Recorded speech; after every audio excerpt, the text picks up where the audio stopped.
Hello there, and welcome back to Non-Name Talks. It's great to be here.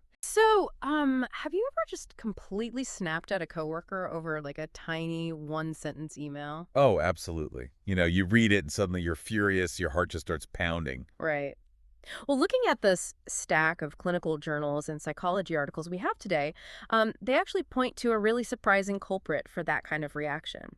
In this deep dive, we're unpacking the psychological concepts of the inner child and reparenting to see how our past is basically secretly running our present. Yeah, our mission today is to figure out the mechanics behind those everyday anxieties. I mean, the first concept to really get is the inner child. Carl Jung coined this. And it's not just some cute metaphor for being immature. Right, it's a literal thing. Exactly. It's a Yeah. literal subconscious part of your mind that holds on to childhood memories and fears and, unmet needs. Which is wild because, I mean, when I hear inner child, I just picture one generic kid. But the clinical literature actually breaks this down into different types, right? It really does. Dr. Caroline Mize talks about having a wounded child carrying past hurts, or even a magical child full of wonder. Oh, wow. Yeah, and then Winnicott brings in this idea of the true versus false self. Basically, a child builds this protective, compliant, shell-like a false self just to survive a tough environment. So they just hide who they really are. Right. And as an adult, those unhealed wounds dictate your behavior, like that intense perfectionism at work or the paralyzing fear of saying no. That usually stems from a childhood fear of criticism. Or feeling like you have to earn love by achieving things. It's kind of like having this outdated operating system running in the background. Oh, that's a really great way to put it. Yeah, like You- your adult self thinks it's completely in charge, but a frightened 7-year-old is actually at the keyboard pulling the levers. That OS analogy is perfect because, when that 7-year-old hits a conflict, things crash. In the counseling models we reviewed, they use an iceberg metaphor from the Satter model to explain this. So snapping over the email is just the tip of the iceberg above the water. Exactly. It's the visible behavior. But underneath the water, you have all these deep yearnings and past traumas driving the reaction. Right, the fear of just not being good enough. Yeah. And when two people with those submerged, unhealed wounds clash, it creates what clinical psychology calls high expressed emotion, or HE. High expressed emotion. Got it. Right? It's this really toxic loop of criticism, hostility, and being overly emotionally involved, usually seen within families. Well, let me push back on this for a second because, I mean, families fight. Isn't getting overly emotional or critical sometimes just normal family drama? Why does this get its own clinical label? I mean, sure, families fight, but HE gets a label because it goes way beyond normal conflict.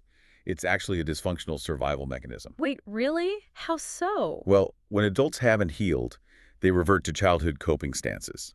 Like Hmm. one person becomes the aggressive blamer and the other becomes the overly apologetic placater. Oh, I've definitely seen that dynamic. Right. They aren't actually reacting to the present moment Yeah. or the actual problem. They are just projecting their own unhealed childhood wounds onto their partner or their kids to protect that vulnerable inner child. So they're essentially just passing the trauma down. How do we, update that operating system and break the loop? Through a process called reparenting. And that means intentionally becoming the unconditional caregiver your inner child always needed. So providing the safety and validation you lacked. Exactly. And therapy uses some surprisingly physical and visual tools to achieve this, like the Satter model's empty chair technique. Right, but I have to ask, how does just talking to furniture actually rewire your brain? It's wild, but it works by bypassing your adult intellectual defenses. When you speak out loud to an empty chair, as if your critical parent or even your vulnerable child self is sitting right there, it basically tricks your brain. Tricks it into experiencing the interaction as real. Yes. It lets you safely process those buried feelings without the actual person there to trigger your defenses. They also have a ropes technique. Where family members are literally physically tied together with ropes. Yeah, by physically feeling that tension of the ropes, you visualize the weight of your emotional entanglements.